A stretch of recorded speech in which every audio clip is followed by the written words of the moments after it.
بدعت کے بارے میں کئی شبہات ہوتے ہیں، جن میں سے ایک شبہ یہ ہے کہ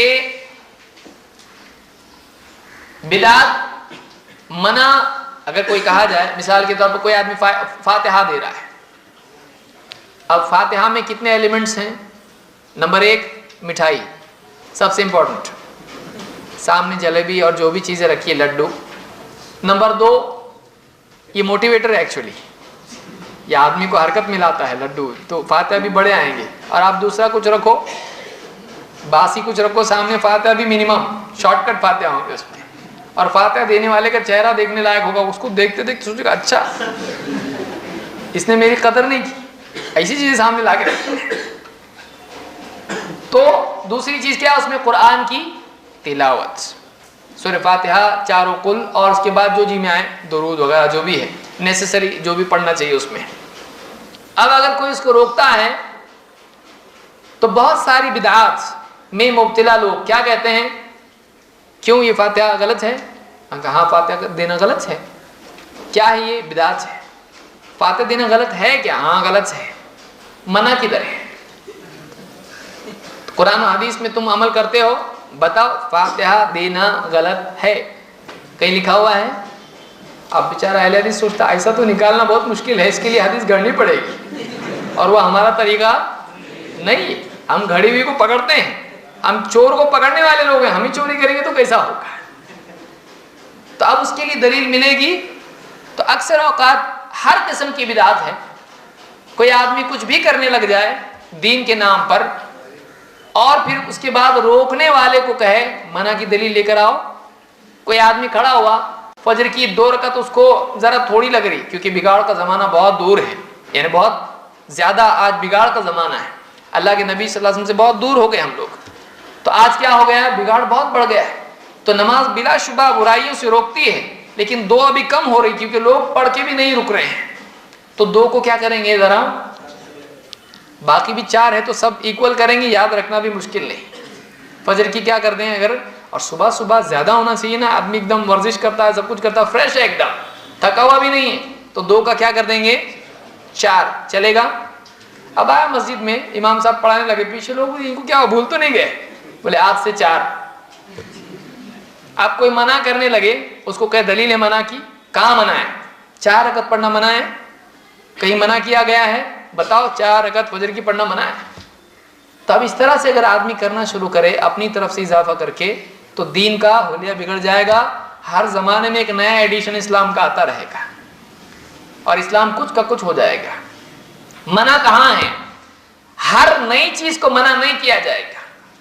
جیسے کوئی ٹیچر کلاس میں کہے کوئی باہر نہیں جائے گا، اب اس کے بعد زید اٹھ کے باہر جا رہا ہے. اب ٹیچر کہا باہر کیوں جا رہا ہے؟ منع نہیں کیا تھا میں نے. آپ نے نہیں منع کیا، آپ نے کہا کوئی باہر نہیں جائے گا. میرا نام تھوڑی کوئی ہے، میرا نام کوئی نہیں ہے، میرا نام زید ہے. تو کیا ایک ٹیچر اگر سب کو کہے احمد باہر نہیں جانا، زید باہر نہیں جانا، وسیم باہر نہیں جانا، اور اگر اس کلاس میں 50 اور جیسے 150 اگر ہوں تو پورا لیکچر روزانہ اسی میں ختم ہو جائے گا. احمد کتاب باہر نکالو، زید کتاب باہر نکالو. کیا ایسا کہا جاتا ہے؟ نہیں. ایک جنرل سٹیٹمنٹ ہوتا ہے جس میں سب آ جاتا ہے، کوئی باہر نہیں جائے گا. تو اس طرح سے جب کہا جاتا ہے تو اس میں سب آتا ہے کہ نہیں آتا ہے؟ تو اللہ کے نبی صلی اللہ علیہ وسلم نے ہر بدعت جو آنے والی تھی ہر ایک کا نام بتاتے بیٹھیں گے؟ نہیں. آپ نے ایک جنرل سٹیٹمنٹ میں سب کو غلط بتا دیا. اس لیے آپ نے کیا کہا؟ اللہ کے رسول صلی اللہ علیہ وسلم نے فرمایا من احدث فی امرنا ھذا ما لیس منہ فہو رد، اور ایک روایت میں ما لیس فیہ فہو رد. جو ہمارے اس دین میں کوئی ایسی چیز نکالے جو اس میں پہلے سے نہیں تھی، وہ رد ہے، وہ مردود ہے، وہ رد کر دی جائے گی. یعنی وہ عمل اللہ کے ہاں قبول ہوگا نہیں، وہ کیا کر دیا جائے گا؟ رد کر. جو ہمارے دین میں ایسی چیز نکالے جو پہلے سے نہیں تھی، وہ رد کر دی جائے گی. بخاری مسلم دونوں میں روایت موجود ہے الفاظ کے فرق کے ساتھ.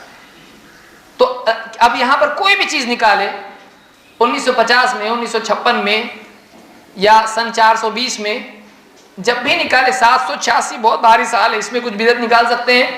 قیامت تک کے لیے نکلنے والی بدعتیں آپ نے کہا جس نے بھی ہمارے اس دین میں کوئی ایسی نئی چیز نکالی جو پہلے سے اس میں نہیں تھی تو وہ قبول کی جائے گی یا رد کی جائے گی؟ رد کی جائے گی۔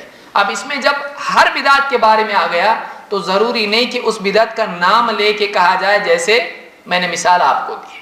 جب ہر کہا جاتا ہے ہر آدمی اپنی جگہ پہ بیٹھے گا، یا ہر آدمی ایسا کرنا ضروری، ہر آدمی کے لیے ضروری ہے کہ وہ ایسا کرے، یا ہر چیز ایسی ہے۔ تو جب عموم کا صیغہ ہوتا ہے، یہ عام ہے لفظ، سمجھ میں آیا؟ یہ کیا ہے؟ من عملہ، کوئی آدمی کہے کہ فلاں ابن فلاں کو ایکسیپشن اس میں ہے، اجازت ہے، اس میں چلتا ہے سب، جو کوئی ہمارے دین میں نکالے، یہ صیغہ کس کا ہے؟ عموم کا صیغہ، یہ عام ہے، روایت ہر ایک کے بارے میں ہے، سب اس میں آ جاتے ہیں، ساری بدعتیں اس میں آ جاتی ہیں۔ جو کوئی ہمارے دین میں ایسی چیز نکالے جو اس میں پہلے سے نہیں تھی، وہ کیا ہوگی؟ یعنی وہ عمل رد ہوگا۔ رد کون کرے گا؟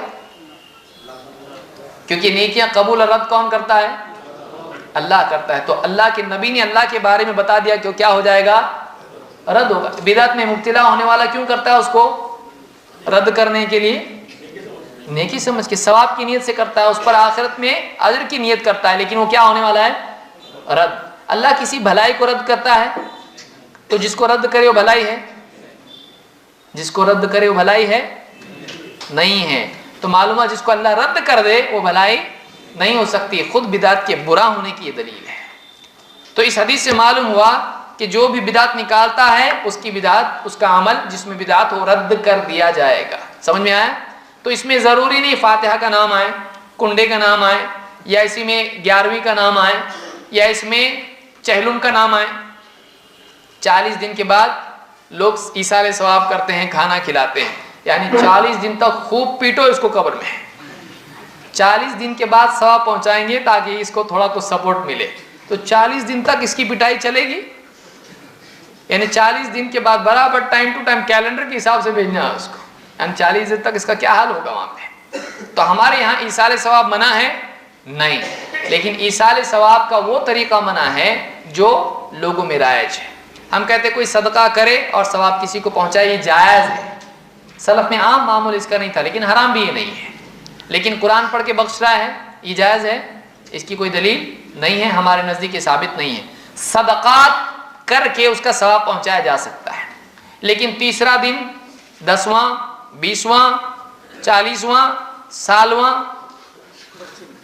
یہ سارا کر سکتے ہیں۔ برسی ہمارے یہاں اس طرح سے نہیں کہ ڈیٹ مقرر کر کے اس طرح سے کرنا، یہ خود ایک بدعت ہے، کیونکہ اس زمانے میں اس طرح کا تھا معاملہ نہیں تھا۔